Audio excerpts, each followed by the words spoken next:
গরমে ডালগোনা কফিও কিন্তু হলে মন্দ হয় না।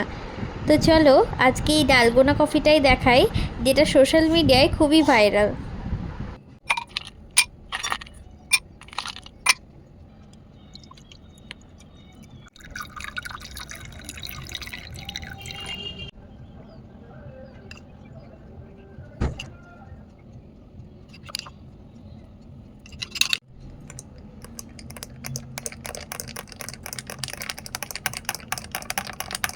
ওপর দিয়ে গার্নিশের জন্য অল্প করে কফি ছড়িয়ে দিয়েছিলাম।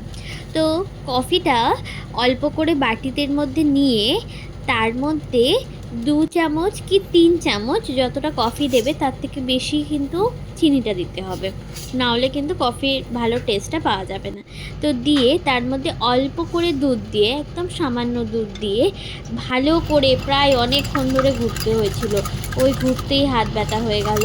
আর তারপরে তো তোমরা দেখেই নিয়েছো, ওটা ঘোটা হয়ে গেলে তারপর আমাদের রেডি কোল্ড কফি।